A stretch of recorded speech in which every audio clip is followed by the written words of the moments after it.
You're still watching TVC Breakfast. Now, insecurity remains a pressing challenge across Nigeria, and once again, the call for state police is gaining renewed momentum. Now, from recent incidents of kidnapping to persistent bandit attacks, many Nigerians say the nation's current security framework is overstretched. Now, proponents of state police argue that localized security agencies will be better equipped to understand and respond to the unique threats within their communities. But critics caution that this could be misused and may deepen existing divisions. As security continues to test national resilience, the debate over state police has returned to the forefront, raising one central question: can decentralizing law enforcement bring the security Nigerians urgently need? Now, joining us for this conversation is a lawyer and social development advocate. I'm talking about the person of Olutubosun Oshifowora. Good morning. Thank you for joining us. It's always a pleasure to have you on the show. Always, always. Your insights are always amazing. So once again, welcome. I'm flattered. But we're talking about state police. And I tell you, since I came to TVC, we've been talking about state policing. And every day we say, when does this happen? When does this happen? It's good now that we saw that I think about last week, we saw that the president has said, you know, he's ready now for state policing. Other people argue that, you know, state policing should not happen because a lot of politicians will use them to their benefit. Like, there have been so many conversations talking about state policing. But for you, do you think that this is the right time? Do you think that we need it? Or do you think that some people are just bending the law not to have it because they see how important it is? Well, for me, my argument is simple. Like they say, politics is local. Policing too should be local. Yeah. All right, and I'll share a personal experience. A couple of years ago, I had a corporate client of mine. They were defrauded almost $1 million. You know, those boys hacking and all that. Yeah. And because we traced the money and we saw how the money was going, and then we wrote a petition to the police in Lagos, and I was told to get approval from Abuja. Meanwhile, we were monitoring the funds. The funds were being frittered away, and the police couldn't do anything. This was something I was personally involved in, and we had to double up. So we put in place some measures, and then we caught the guys at the back. They were withdrawing across the counter. Then we brought them to the police.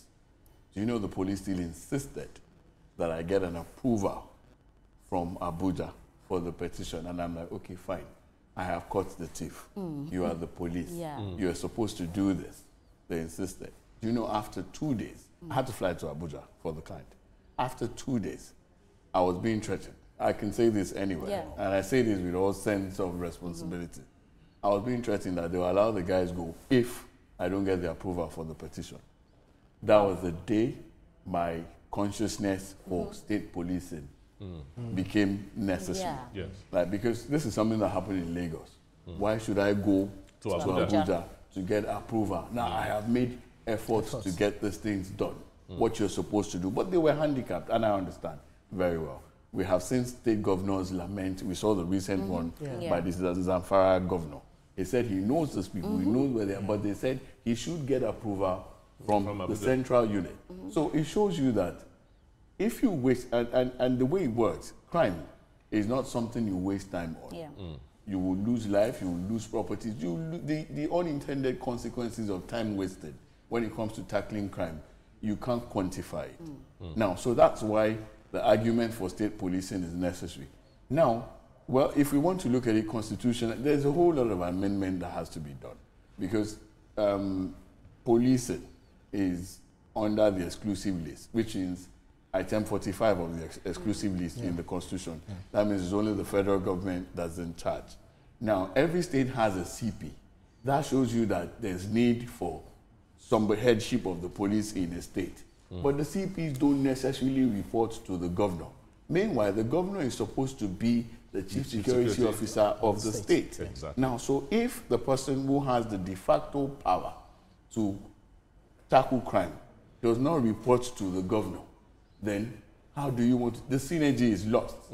Now, so at the end of the day, I have also seen people argue otherwise, that state governors will manipulate, this would happen, this will happen. Now, but let's bring it home. The fact is this is a society where crime is on the high. That's right. And then we need measures. Sometimes we have to go outside the regular. And one of the things we have to do is start looking at the need for state policing. I said in my first statement that policing should be local. It's not something you have to wait for orders from the central point before you do it. Now, the way it works, even if you look at the United Nations, it says that there should be one police to 450 persons. If you look at Germany, if you look at the UK, you have 300 police to 1,000 persons. Here, we don't even have that luxury. It's like, statistically, they say Nigeria has 1 to 600. Now, that's going by the number of policemen that we have. If you consider those that have been seconded to different places, then the number is further decimated. So he shows you that we don't have the manpower strength on the one hand. That's even one argument. Then, you see, we have to decentralize security issues. If you have to keep waiting for the center to get something done, you will lose a lot of things. And that's what the governor has said here. So we need to take this issue of state policing seriously, because every state must have its own police. I did a course. I'm about rounding off a course in Unilag, and one of the lecturers came. He said he was a visiting lecturer in a school in Atlanta. He mentioned, I can't remember the name of the university, but he said the university has its own police and policing system. Right. Wow. Though the jurisdiction is limited to the school. They can't step outside the gate, but everything. Why? Because they know the terrain. They know the people. This is what we need. You have, sometimes a CP is brought from one state in the north to the south. He needs time to get on ground. He needs time to understand the things. And he's human. And by the time let us look at the logistics involved in getting state police. First of all, I want to commend Mr. President, because systematically he's removing some things from the exclusive list. He's doing that with power, he's doing that with quite a number of other things, and that he has said that he's ready for state policing. I think that also will get out of the exclusive list. But the police, the state police have to be paid by the state governors. Do they have the cash? Do they have the cash to buy all the things that the police need, the equipments that they need, the laboratories, forensic lab, and all that and all that? And what are the modalities for interagency cooperation with the state police and the federal police? What are the modalities? How well can we work that out? Because if we have a state police that refuses to cooperate with the federal police, we're going to have issues in crime prevention and control. We're going to have that. So I am more into the logistics, the framework of getting the state policing arrangement done in Nigeria, especially since we have never had it before. All right, now first thing first, if you have to have state police, like I said, you have to tweak the Constitution, because the Constitution is above everything, everyone. Now, so you have to go there. It's a major amendment. That's one. Now, you have to create the legal framework. Then secondly, let me play the devil's advocate here. You know, the people who actually argue that some state governors, some politicians can actually manipulate. It's a plausible argument. Yes. We have seen all kinds of things. That's even on the one side. We have also seen some creations by state in all regions where you see the personnel who are supposed to be like the who are in charge of local policing. You see them carrying out some revenge on rivals, and then they get petty with something. So you can't just jump into state policing. It's a serious thing. It's something that requires proper planning, a better framework. It's a regime on its own, which you have to look into, the legal, the economic perspective as well. Because, like he said, states that are struggling to pay civil servants who work legitimately, you now add policing to it. Yes, but you see, if you take the issue of tackling crime seriously, beg, borrow, or steal, you will get it done. The states can actually look inward. Once upon a time in this country, regions were borrowing the center money. Regions were borrowing regions money. We lost it. I think it's time to look inwards, and then you might have to, there's another angle to it as well. Maybe in tweaking the Constitution and doing other amendments, we might also have to look into the area of how states can actually manage its resources. Yeah. Because when states start managing its resources, I tell you, it won't be difficult to actually get funds and channel it to tackling security. Yeah. Because you see, security is, everything rises and falls on security. If you play with it, you're literally playing with your life. And we can wake up tomorrow and it's a Armageddon. So if we don't take this thing seriously, so everybody needs to literally just sit down and look at it. But before we jump into it, it's not something you pay lip service to. I've seen people, they've been saying this, I mean, you said since you came here, we've been hearing this for almost a decade. Exactly. Now, but you see, beyond just talking about it, we need to really sit down and structure it. Because there's the issue of training and retraining. I'll give you a very simple, I traveled recently and I was talking with a friend, she lives in Germany, and she said that there's something she saw in Germany that blew her mind. I said, what was it? She said that for you to join the police, they have to go into your family history. If your father has a criminal record, it will affect your joining the police. In fact, she now said that it means that you have to think about the consequences of your actions. Because once you get into crime, you have limited some things that your children can do. Now, so that means that the quality of persons, the recruitment, from recruitment to training and retraining, all of these things, these are things we need to sit down. So that's why I said it's a big framework. That's right. It's not something we wake up tomorrow, gather a bunch of people, and then at the end of the day, it will backfire on the state. And then those who are against state policing will come out and say, we told you so. Right. Let's look, because I love the fact that you also made reference to the Constitution. I want us to, really iron that out. Because if you look at the Constitution, section 214, subsection 1 of the 1999 Constitution says that there shall be police force for Nigeria, and subject to this section, no other police force shall be established. And that's a hurdle for the creation of state police. So I'm wondering what sort of amendments that we would need to ensure that we, maybe not circumvent, but, ensure that we are able to establish, because that's a bottleneck. And another thing that is that I want you to walk us through that of section 9, that also says that we need them 2/3 of both chambers to approve by 2/3 of state houses where the state police bill, so I'm now wondering where the state police bill has been, because we've been talking about it, for God knows when. So what political blocks will make or break it? Okay, first off, we have had 2/3 majority pass a lot of things. Yeah. That's why I said that if we hold it to heart, getting it passed is not a problem. But you see, creating a proper framework for it, that's why I talk about the fact that you have to look from recruitment to promotion to welfare of these persons to the code of conduct and all that. Now, the first question you also raise is, we're not getting a parallel force.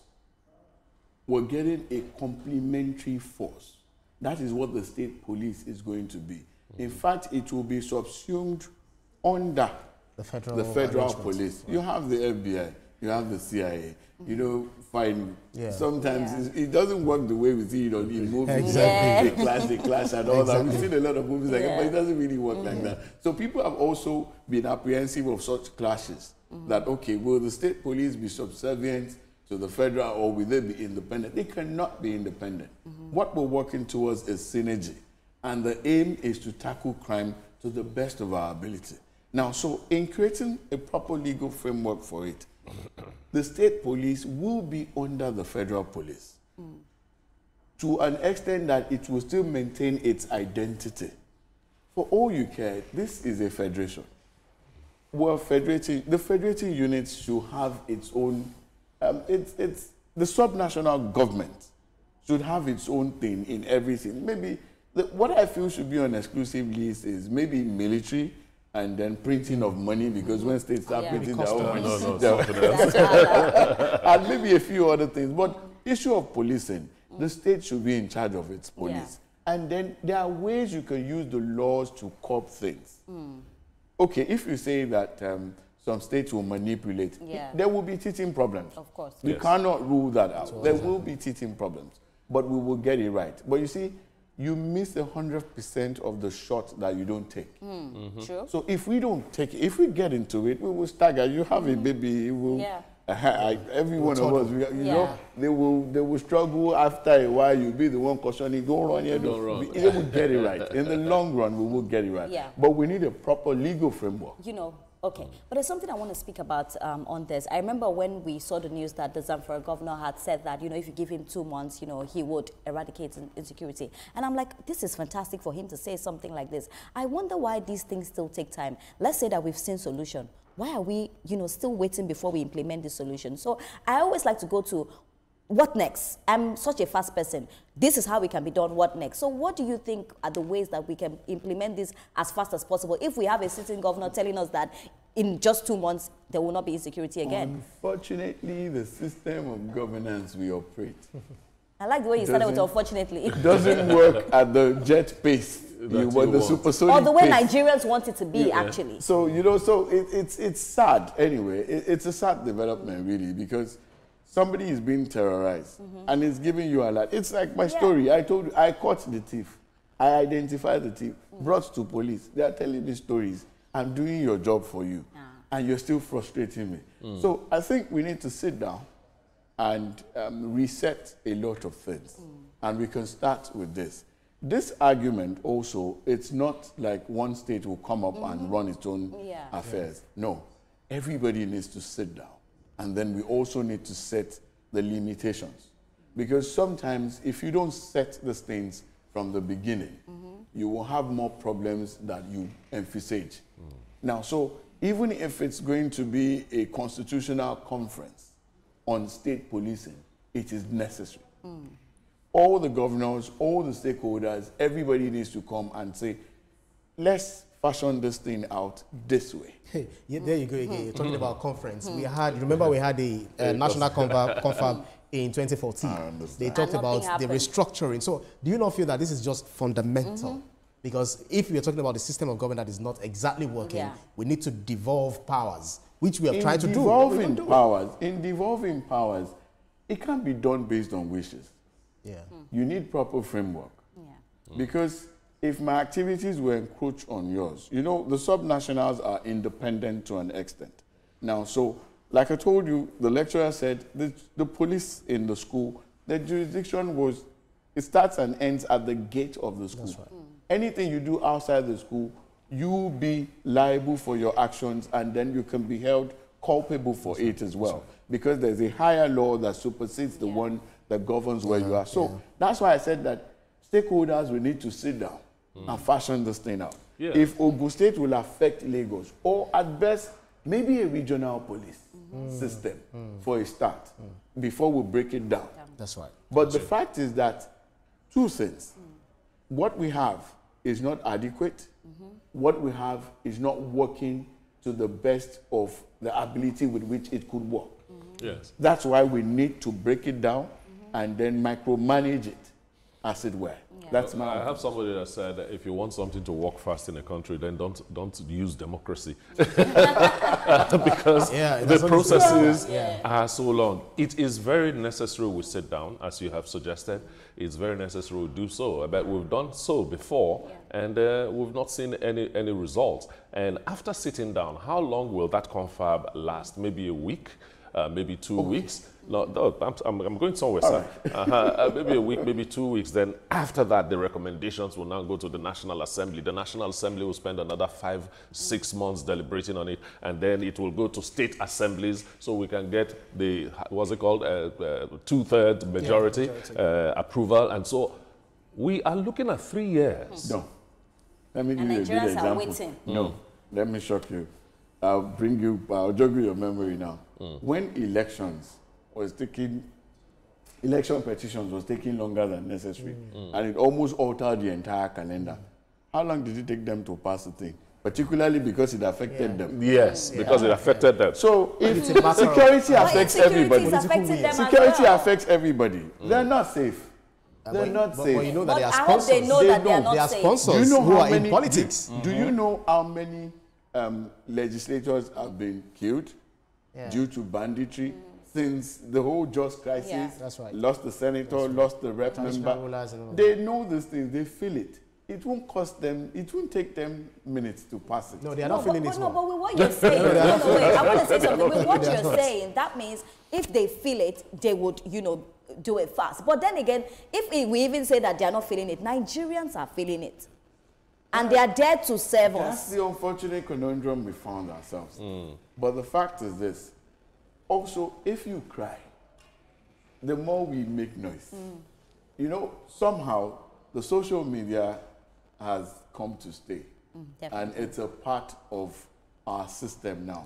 And to a large extent, forget those who go and fight petty fights on it, it's now become a bigger part of creating and readdressing issues in the country. Now, so the legislators they need your vote. They need you. They may act like they don't need you, but they do. And they know when to come for you. Yeah. But you see, one of the problems I have with Nigerians is that we don't place demands. Sincerely speaking, we don't. We don't place demands. There's this typical example I give. I stay in a place where we woke up one day, the street names, where my office is, the street names were changed. Without consultation, there's a procedure to how, there's the local government. And everybody just woke up like, come.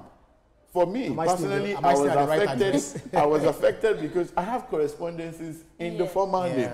That means I have to, and it's expensive for me and all that. So people came and like, lawyer, what do? We went to the local government. We challenged them, showed them the law, and in 2 days, they changed it. But that didn't come back to the news. Well, the fact is this, if we didn't challenge it, they would just change the name. So we don't make demands. Most times, your legislature comes and is like, what do you have for us? I question the fact that, let me quickly drop this. And I think it's something we have to put out there. People will gather and the legislator will tell me that he bought jam forms for students. Is that your job? Can't I buy jam form for my daughter? How much is jam form? At least that. So in his mind, in the legislator's mind, he feels he's doing some educational development. That is not the thing. Yeah, very quickly because of our time. I think I love the fact that, yes, the incumbent president, Bola Ahmed Tinubu, has said that he has been advocating, state police, the creation of state police, even before he got into power, and he has still talked about it. But, the hurdles and all of that. I love the fact that you said, let's start regionally, so that we will have governors, pooling resources together, the trust fund, security trust fund and all of that, and then one person will not be able to handle, take it to its own personal advantage. The burden won't be on one state. Do you feel that is the way to start, really, or we should just take it to brass tacks? Everyone manages it. Okay, now, you raised the issue of capital and the fact of funding, which we cannot gloss over. Now, so if it's going to be a big problem, there's nothing wrong with regions working together. We know that, okay, some crimes are peculiar to certain regions. Some things are happening in Lagos is affecting people in Ibadan and Ogun. So why can't they come together? See, this independence too, we need to start looking at synergy. For me, the idea of a mega Lagos is good. But why don't we have a megalopolis? I can live in Ibadan and then work in Lagos. If we connect the train system, we connect the transport system, we connect. So we have to start looking at how we work together. Ibadan and Lagos have almost an Ogun, they have similar issues. It may be different from what they have in Zamfara. So let's look at how this people can work in clusters. Maybe we can start from that before each state can now start looking at it. Amazing. So I feel this is the right place to leave the conversation. Thank you so much, Mr. Olutuposon. It's always a pleasure to have you. I told you his insights are definitely amazing. Once again, thank you. But still to come, President Tinubu orders security operatives to stop the rise in violent attacks in some parts of the country. Don't go anywhere. Stay with us.